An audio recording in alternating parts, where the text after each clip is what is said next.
मीनू, ए मीनू, क्या हो गया मीनू के? काल पूजा के आखिरी दिन है।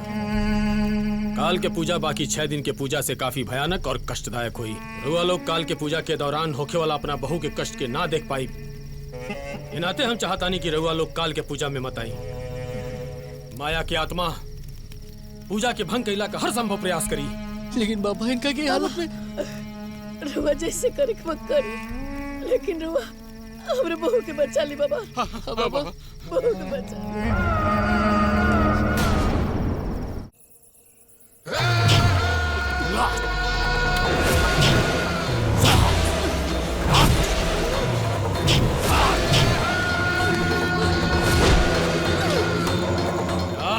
आज तोर मुक्ति हमरा हाथे हुई।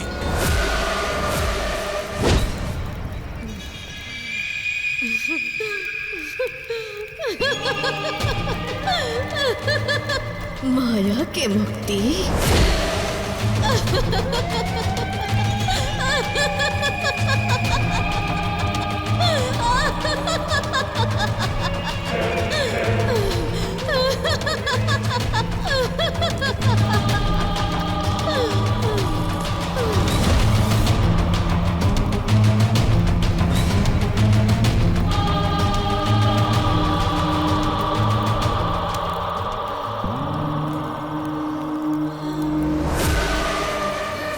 मूर्ख तांत्रिक, तू तांत्रिक बहड़े की ढोंगी। हम माया ना, मीनू है मीनू। हमरा पे कोनो आत्मा हावी ना हो सकेला, कहे कि हम काला जादू के मलिका बानी, मलिका।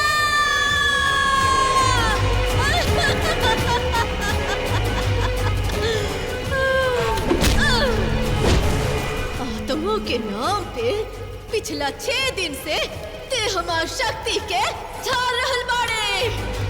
हम पूजा के पहला दिन ही तहरा के मार डालती, लेकिन अपन सच्चाई परिवार के सामने नहीं खिलावे की चाहत रहनी। तू कहा कहत रहले कि माया के आत्मा हमरा में हावी बा। माया के आत्मा हमरा पर ना हावी, तो हम रही ओकरा पे। कठपुतली रहे हमरा हाथ के ऊ। हम ओकरा से काला जादू के नौटंकी करवावत रहनी। काहे कहली तू ऐसन? आखिर कौन दुश्मनी रहल तोर ओकरा से? हमार माया से कौनो दुश्मनी ना रहे। दुश्मनी किशन के परिवार से रहे। बुआ के पैर छुआ। कैसन बाड़ू बुआ? अरे जीजा जी, अरे हम रघुआ घरे पहुंच गए बानी। अरे महाराज, अब पूरा खेती बाड़ी करौला के बाद हम अपनी यहाँ जाए। हाँ, सब बढ़िया। अरे महाराज, हम झूठ काहे बोलब? हैं? रघुआ दीदिया से पूछ ली। ए दीदी, है ना, आओ तनी जीजा जी के बताओ तो हम घरे पहुंच गए बानी। इनकरा विश्वास नहीं खे होत। अच्छा हाँ बोली। अरे हाँ हाँ, सब पहुंच गईलन। ए दीदिया, जीजा जी के बोल कि अब खेती बाड़ी के टेंशन छोड़स और अब देश के टेंशन ली।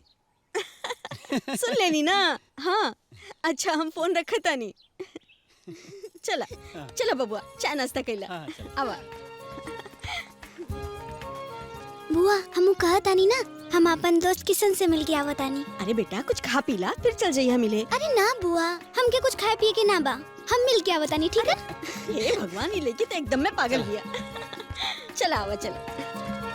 किशन, अरे तू कब आइलू? अरे हम आज ही आईनी है, और जाने ला हम तोरा खातिर चॉकलेट भी लाइल बानी। ला। किशन, का तू हम कहीं टायर चलाओ सिखाई बा? हाँ, काहे ना। ठीक बा, ला। किशनवा, तू एजा लड़की के साथ का करत रे? तोहरा के कितना बार समझैनी हो कि पढ़ाई लिखाई हो चाहे खेल कूद हो, अपना बराबरी वाला के साथ करे के चाहिए। जो जाके घरे पढ़ जा। तू क्या देखता रे?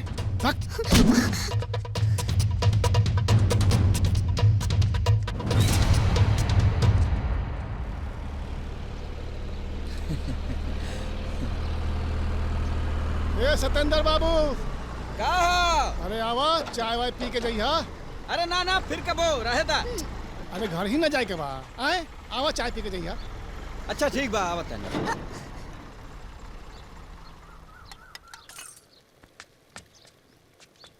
उठा उठा, अरे हटा।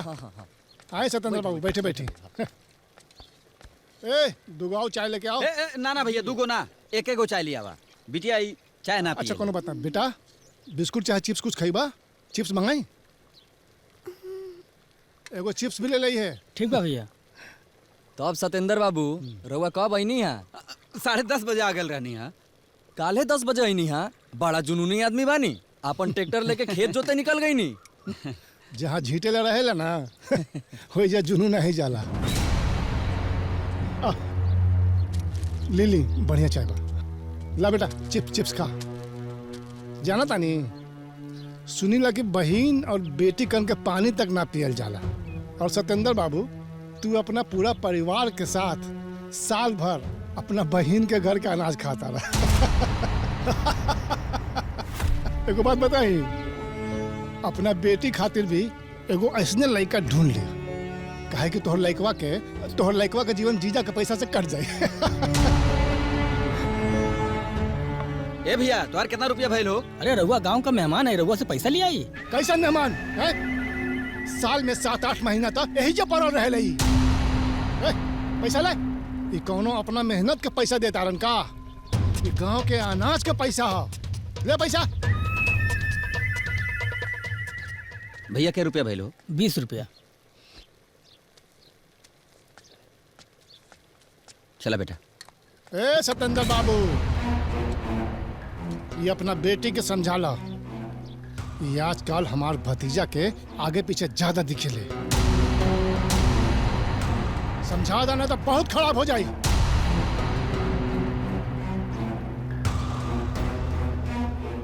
चल बेटा।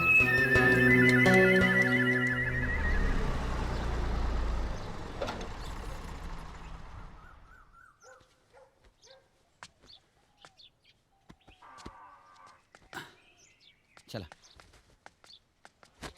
जा एक गिलास पानी लेके आवा।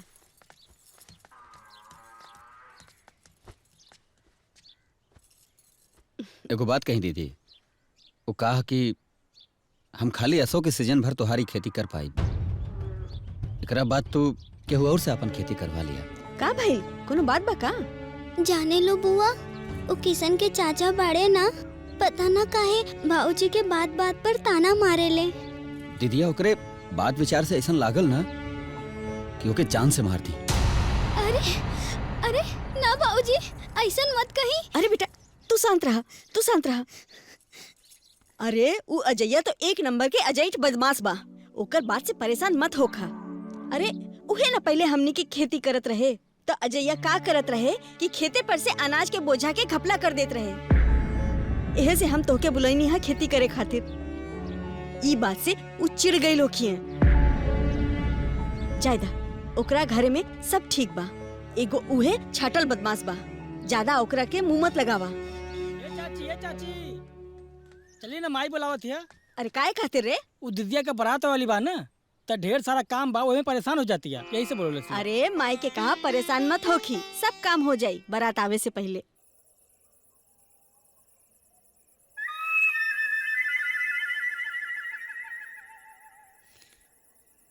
और अरविंद बाबू, हाँ खाना में खाली पूरी सब्जी बा कि कुछ और व्यवस्था कैले बाड़ा?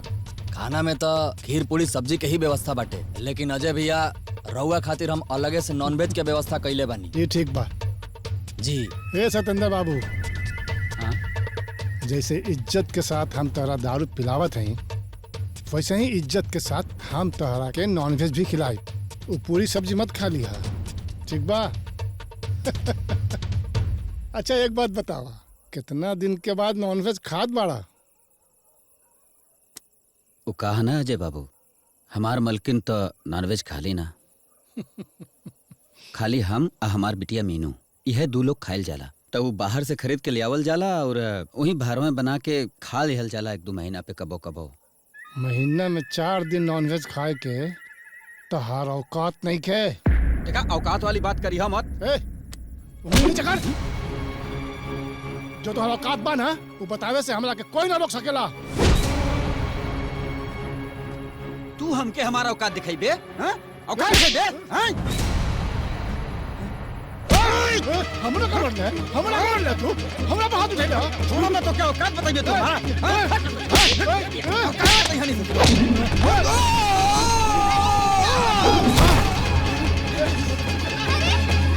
बाबूजी, बाबूजी कहाँ गए?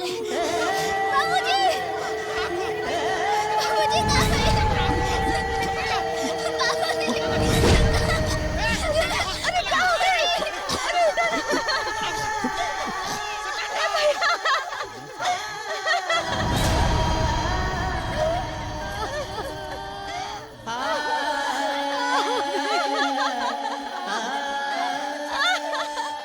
कैसे हो गए? अरे दीदी कहाँ हो गए? अरे हमरा के का मालूम? ई ज्यादा पी ले रहलन और ऊपर से उलट गलन। किशन के चाचा हमार बाबूजी के मार डाले।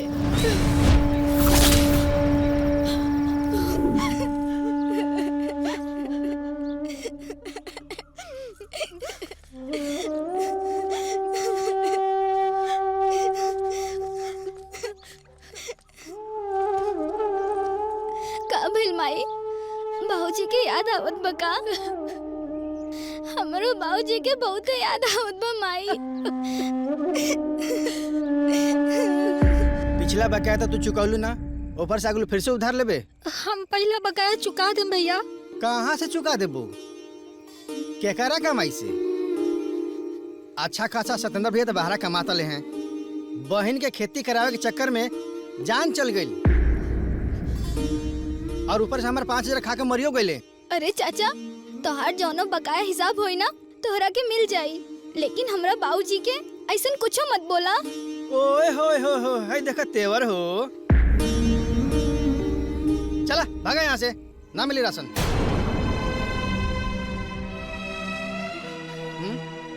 अच्छा ले बाबू। अरे अरे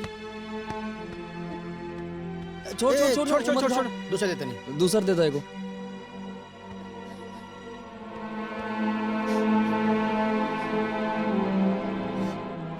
अरे माई, इतने नीचे के गिरल पाव रोटी बा, नीचे गिरला से का होई बेटी? झाड़ देनी देखा में कुछो नहीं लागल। आ रहल बात ई आटा चाउर तरकारी सब तो जमीने से होला, तो जमीन से उठा के खैला में का खराबी बा बोला? ला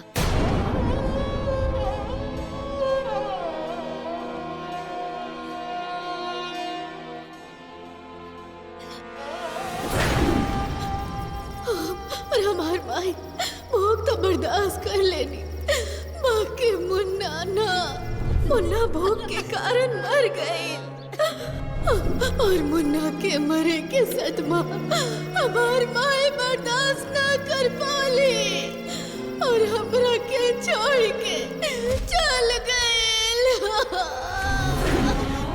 माई कहाँ चल गई लू माई? माई के मरला के बाद वो हमरा के अपना साथे घरे लेके चल आईली। ए दीदी, हम तो अपन बेटा बेटी के एकदम में मना कर देले बानी। कुछ हो जाए चंदनमा घरे मत जाइए सन। काहे कि उ काला जादू सीख ले बिया ना। के हो चंदनवा बहू?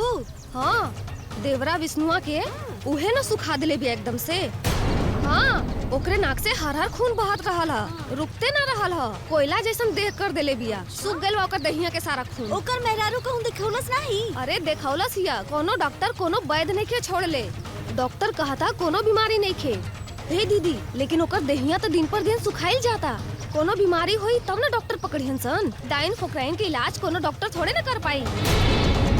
कहाँ से सिखलस ही चंद्रिका बहू जादू टोना? आ दीदी, बिशनपुरा के अनुराजा दीदी बाड़ी ना, उन्हीं के दीदी कहेली सन, उहे कुली कुल करेली।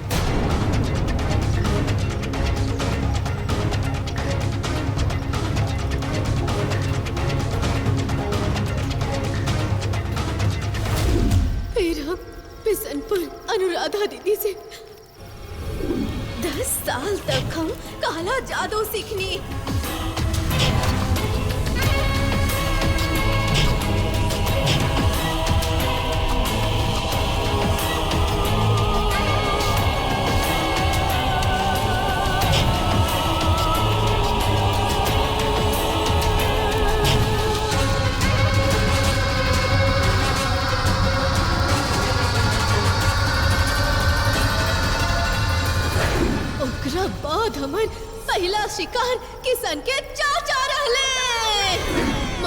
आवते ही किशन के चाचा जयवा के बनियान ले लेनी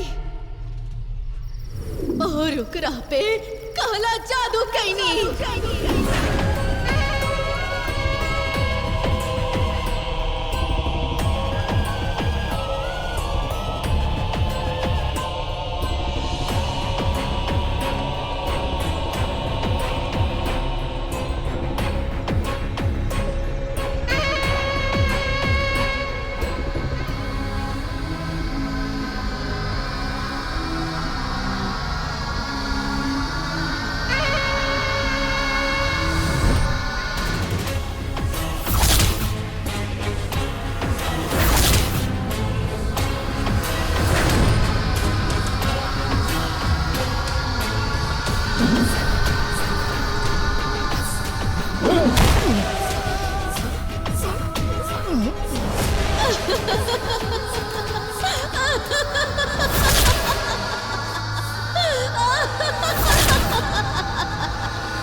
किसनवा के चाचा जयवा के मार के अपना बाबूजी के मौत के बदला ले लेनी। ओकरा बाद हमके वो परिवार के हिस्सा बने के रहे ताकि वो परिवार के तड़पा तड़पा के मार डाली। एकरा खातिर बहू ना होके भी सब लोग के बहुते सेवा कैनी। बाकी जब हमार बुआ वो लोग से रिश्ता तय करे गईली, हम अपन भतीजी खातिर किशन बबुआ के लेल बात करे आयल बानी। ऐसे कैसे सोच लेनी रुआ? और नेता का? अरे हमनी के घर खानदान देखी या खुद के देखी? तो वो लोग हमार रिश्ता के मना कर देले और माया के किशन के साथ शादी कर देले।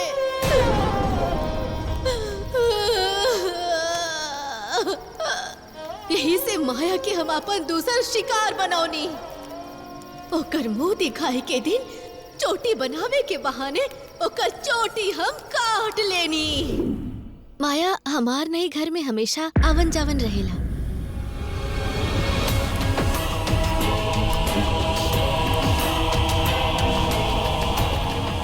फिर हम माया के अपना काला जादू के बस में कर लेनी।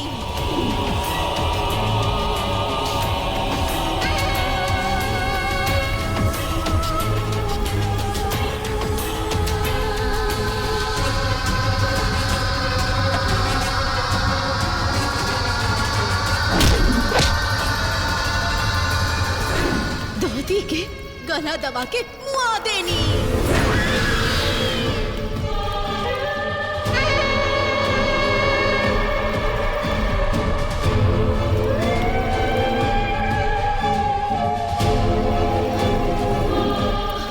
मुस्कान के स्कूल जात समय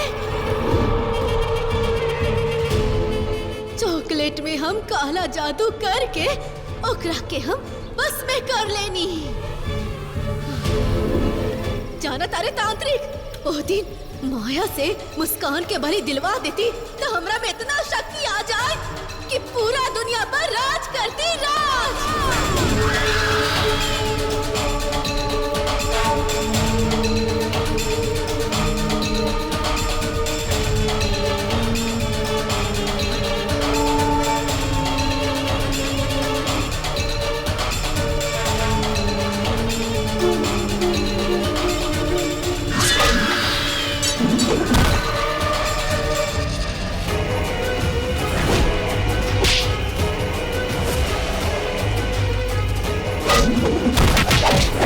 मुस्कान के ना से ही माया के ही भली दिलवाई।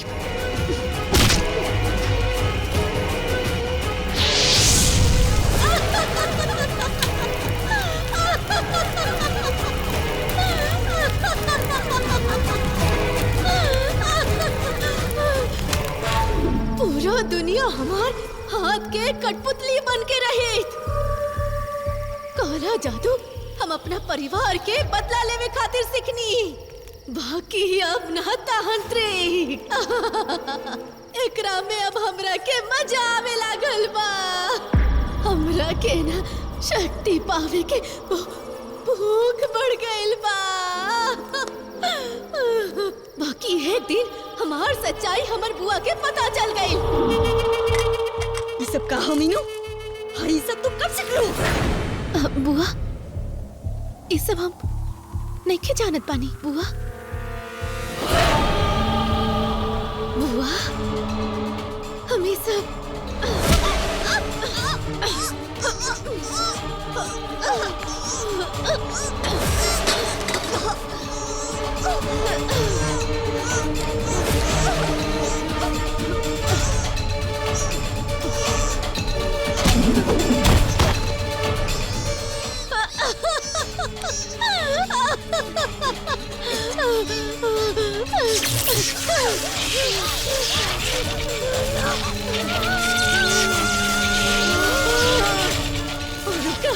करेंट लगा के मार देनी।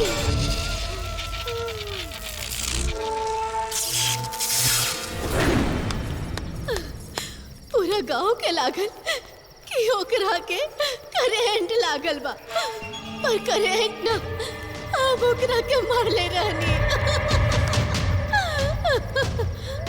और जाना तारा ओकरा के मारला के बाद हम मामी के घरे रहे लगनी।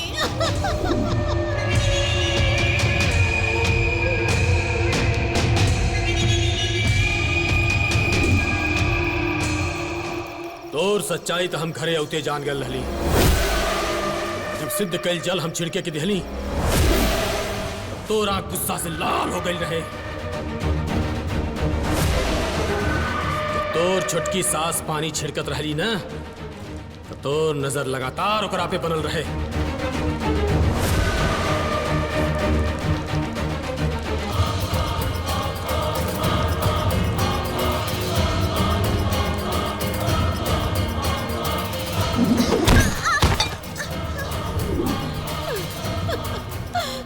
वाह तांत्रिक वाह, बहुत बढ़िया।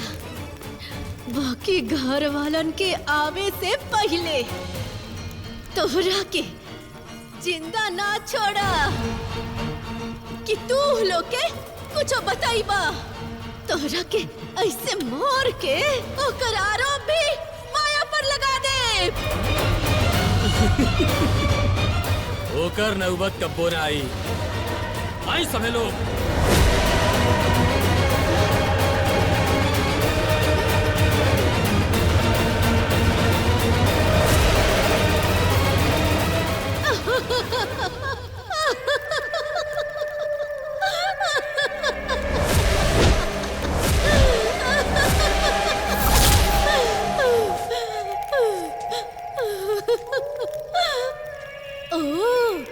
रउआ लोग सब कुछ देख सुन लेनी। कोनो बात नहीं खे। अरे तारा के हमने की का समझत रही जा, अब तू का निकल लो। जाए थी अम्मा जी, जौन भी हमरा बारे में गलत फहमी रहे वो सब अब दूर हो चुकल बा। हमार असली रूप से रउआ लोग परिचय तो हो गए लोग बोना। अब हमरा के अपन काम करे दी, हमरा के मुस्कान के बलि देवे दी। ओकरा बदला में हम रहुआ सब लोग के जान बख्श दे।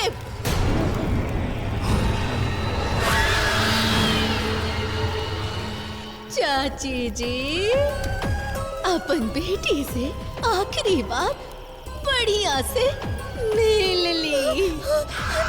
काहे की हम एकर बलि चढ़ाई अपन शक्ति के बढ़ावे खातिर। तारा जौन करे के बा हमरा साथ करा, हमरा मुस्कान के छोड़ दो, तारा हाथ जोड़ता नहीं। चाची जी रउआ सुन ले हो खबरा कि जैसन देवता वैसन बलि।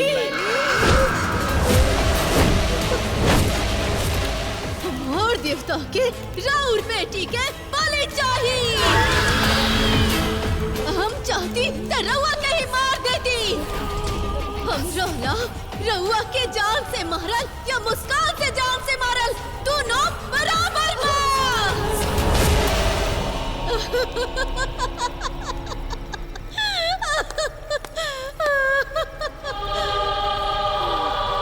मुस्कान,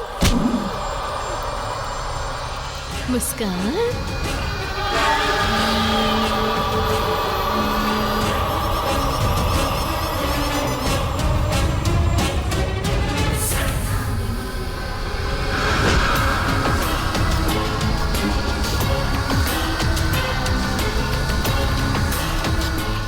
चलो मुस्कान। बिटिया, अरे बिटिया। ए लड़की,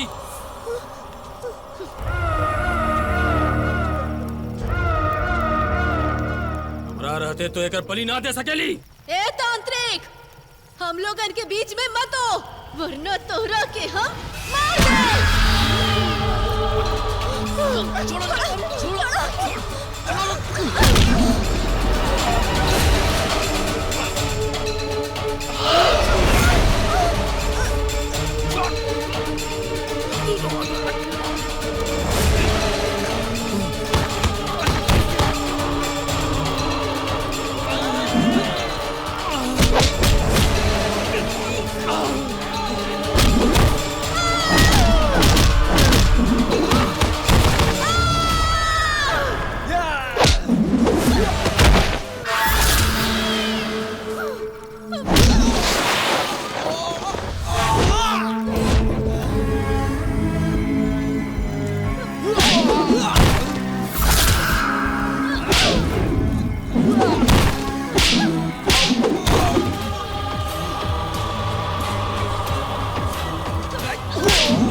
जान एकरा चोटी में बा, एकर चोटी काट के हवन कुंड में डाल रहा। डाल रहा जल्दी जल्दी।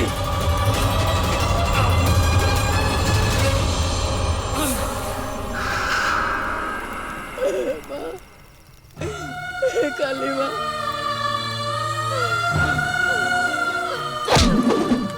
वो खुद एगो माई है और एगो माई के सामने एगो माई के पुकार सुन ले भाई। हमारे बच्चे के जान बचा ले माँ, वो शक्ति नहीं है। रोगा शक्ति के आगे एक गलत शक्ति, एक काली शक्ति अब सर उठा रही है माँ। सर के कुचल दी माँ, हमारे बच्चे के बचा ले माँ। हमारा विश्वास के बचा ले माँ, हमारा विश्वास के बचा ले माँ। हमारा बच्ची के बचा ले माँ, हमारा बच्ची के बचा ले माँ। शक्ति रूपे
माया, हाँ माँ जी, हमरा और माया काली माँ हमरा के रोवा लोग के सहयोग अदा करे खातिर भेजले बाड़ी। दिलीप हमरा के माफ कर दो, हमने की तरह के समझ ना पाई, इस तरह से मीनू करवा उतरली, हमने के कुछ ना समझ पानी जाते ले, हमने के माफ कर देते ले। माया, पति पत्नी के रिश्ता विश्वास में टिकल होला, प्रेम के ऊपर नहीं, विश्वास के ऊपर नहीं।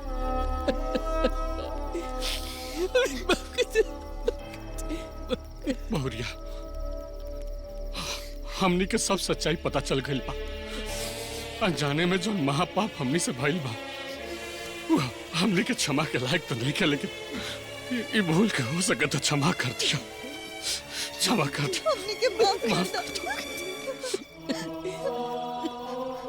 रउआ लोग हमरा के माफ करी। रउआ लोग के प्रति हमार मन में कोनो मैल नहीं खे। मीनू की शादी के बाद, बहू घर में अइला के बाद जवन कुछ भई,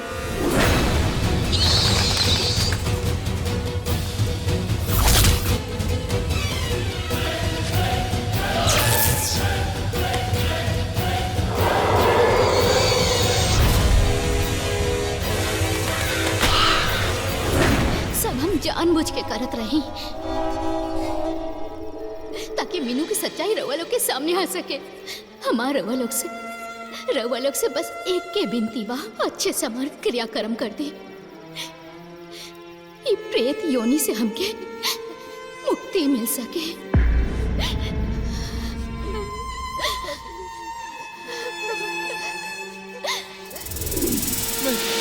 माया,